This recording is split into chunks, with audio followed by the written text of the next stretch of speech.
नमस्कार मंडळी, welcome back to travel with heart. आज आपण निघालो आहोत अशा एका प्रवासावर जो फक्त फिरण्यापुरता मर्यादित नाही, तर मनाला शांत करणारा आणि भक्तीचा अनुभव देणारा आहे. आषाढी वारीची चाहूल लागली आहे आणि पालखी सोहळ्याच्या काही दिवस आधी आपण पुण्यावरनं बाईकने निघालो आहोत दोन अत्यंत पवित्र ठिकाणांच्या दर्शनासाठी, ते म्हणजे आळंदी आणि देहू. जर तुम्हालाही महाराष्ट्राची संस्कृती, वारकरी परंपरा आणि अशा आध्यात्मिक प्रवासाची आवड असेल तर हा व्हिडिओ शेवटपर्यंत नक्की बघा. सकाळची प्रसन्न वेळ, वातावरण, हलका पाऊस. पुण्यापासून अवघ्या काही अंतरावर असलेले आळंदी म्हणजे संत ज्ञानेश्वर महाराजांची कर्मभूमी. या संपूर्ण वातावरणात मन आपोआपच भक्तिभावाने भरून येत. मंदिरात प्रवेश करताच सर्वप्रथम घेतलं माऊलींचं दर्शन. त्यावेळी समाधी मंदिरामध्ये हरिपाठ सुरू होता. क्षणभर काही बोलायचं ते काही सुचलंच नाही, फक्त त्या हरिपाठात हरवून बसलो. टाळ, मृदंग, अभंग आणि हजारो भाविकांचा एकच स्वर. खरंच अशा क्षणांना कॅमेरामध्ये कैद करता येतं, पण त्याची अनुभूती मात्र शब्दांमध्ये सांगणं खूप कठीण आहे.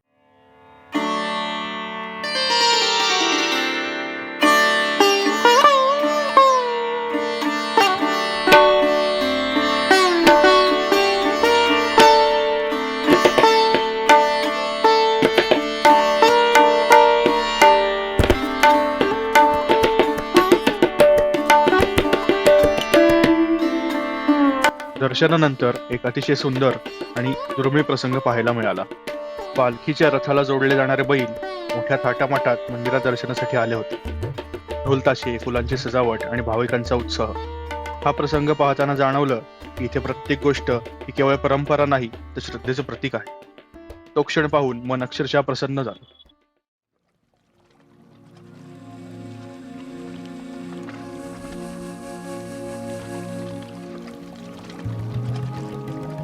आता पुढचा टप्पा होता देहू. दरम्यान पावसाने पुन्हा जोर धरला, त्यामुळे कॅमेरा जास्त वेळ चालू ठेवता आला नाही. काही प्रवास असे असतात की ते कॅमेऱ्यापेक्षा मनामध्ये जास्त सुंदर जपले जातात. हा प्रवास त्यापैकीच एक.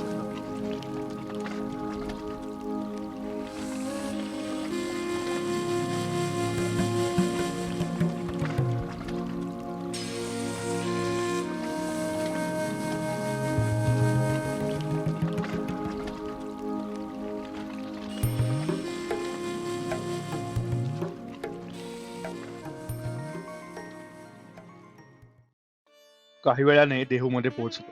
इथेही सर्वत्र पालखीची तयारी सुरू होती. भगवे झेंडे, वारकऱ्यांची लगबग, भजन, कीर्तन आणि प्रत्येकाच्या चेहऱ्यावर दिसणारा आनंद. संपूर्ण गाव जणू विठ्ठलमय झालं होतं.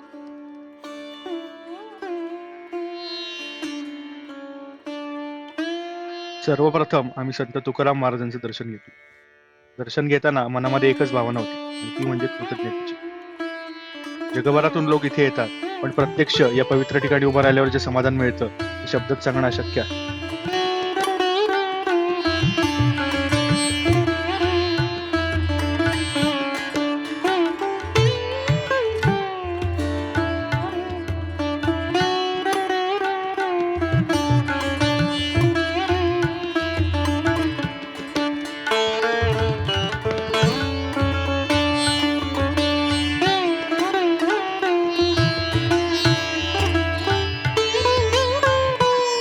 त्यानंतर संत तुकाराम महाराजांचं जन्मस्थान पाहिलं.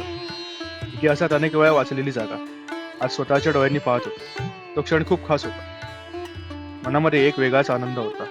असं वाटत होतं की हा प्रवास खरंच सार्थकी लागला.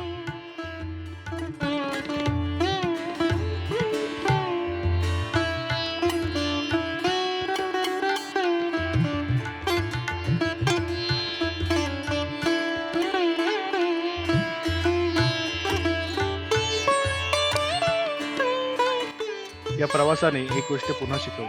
आपण अनेक ठिकाणी फिरतो, सुंदर निसर्ग पाहतो, नवीन खाद्यपदार्थ खातो, पण काही प्रवास असे असतात जे फक्त आठवणीत राहत नाहीत, ते मनामध्ये कायमचे घर करून टाकतात. हा प्रवासही अगदी तसाच होता. जर तुम्हालाही संधी मिळाली तर पालखी निघण्याच्या काही दिवस आधी या दोन्ही ठिकाणांना नक्की भेट द्या. इथलं वातावरण, भक्ती आणि सकारात्मक ऊर्जा तुमच्या आयुष्यभर लक्षात राहील. जर हा व्हिडिओ तुम्हाला आवडला असेल तर व्हिडिओला लाईक करा, कमेंट करून तुमचा अनुभव नक्की सांगा आणि महाराष्ट्रातील अशाच सुंदर प्रवासांसाठी ट्रॅव्हल विथ हार्टला सबस्क्राईब करायला विसरू नका. पुन्हा भेटूया एका नवीन प्रवासात. तोपर्यंत जय हरी विठ्ठल.